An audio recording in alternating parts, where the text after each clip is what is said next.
Perkenalkan, saya Putri Fatmaidati dengan NIM belakang 047. Saya akan melakukan strategi pelaksanaan resiko perilaku kekerasan dengan cara verbal. Selamat menyaksikan. Selamat pagi Ibu, bagaimana kabarnya hari ini? Baik, sus. Saya perawat yang kemarin ya Ibu. Saya akan mengajari Ibu latihan mengontrol meredakan emosi selanjutnya. Bagaimana perasaan Ibu pagi ini? Baik. Apakah kemarin sempat mencoba teknik nafas dalam saat marah Ibu? Sudah. Dan bagaimana hasilnya? Apakah membaik?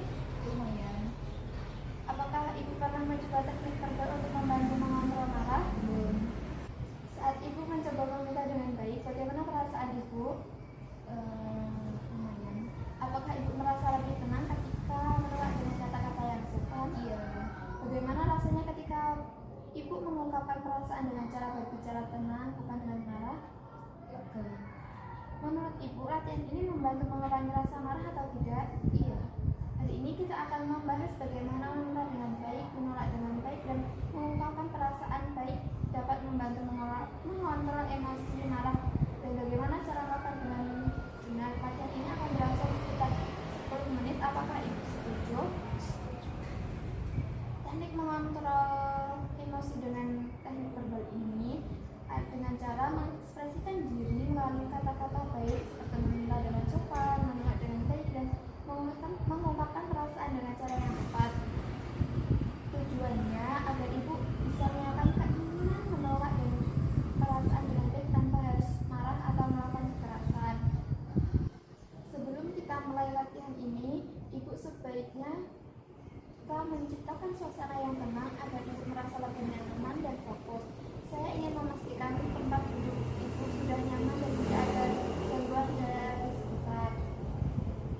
Dan latihan ini saya sudah menyiapkan beberapa contoh kalimat sederhana yang bisa membantu Ibu, seperti bagaimana cara meminta sesuatu dengan baik, menolak dengan sopan, serta mengungkapkan perasaan dengan cara yang tenang dan jelas. Nantinya Ibu dapat mencoba menuliskan dan mempraktikkan kalimat-kalimat ini bersama saya.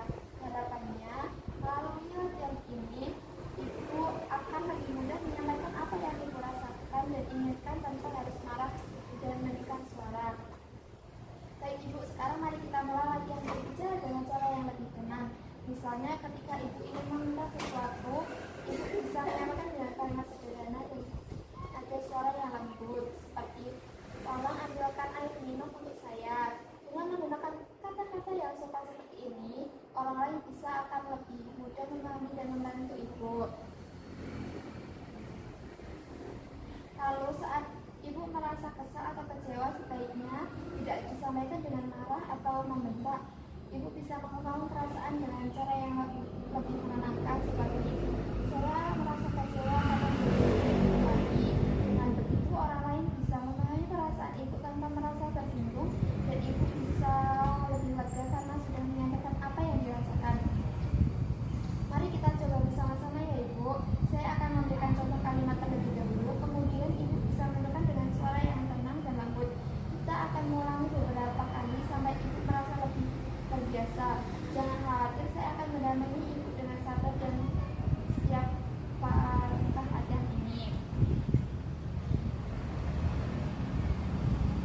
Ibu, setelah kita melakukan latihan berbicara dengan cara yang lebih tenang tadi, bagaimana perasaan Ibu sekarang? Apakah Ibu merasa sedikit lebih lega atau nyaman ketika mencoba meminta dengan sopan, menolak dengan baik, maupun mengungkapkan perasaan dengan kata-kata yang halus? Iya. Saya melihat saat Ibu mencoba memberikan contoh kalimat tadi, nada suara Ibu lebih stabil, tidak meninggi, dan ekspresi wajah Ibu tampak lebih rileks. Hal ini menunjukkan bahwa Ibu merasa mampu mengendalikan emosi melalui cara berbicara dengan baik. Latihan ini akan Ibu ulangi kapan saja, terutama jika mulai muncul rasa kesal atau marah. Cobalah untuk selalu mengungkapkan kata-kata yang baik ketika ingin meminta sesuatu, menolak permintaan orang lain, atau menyampaikan perasaan. Dengan sering berlatih, Ibu akan semakin terbiasa mengendalikan marah dengan cara yang lebih sehat. Mari kita jadwalkan latihan ini 1-2 kali sehari atau setiap kali Ibu merasa marah. Bisa Besok kita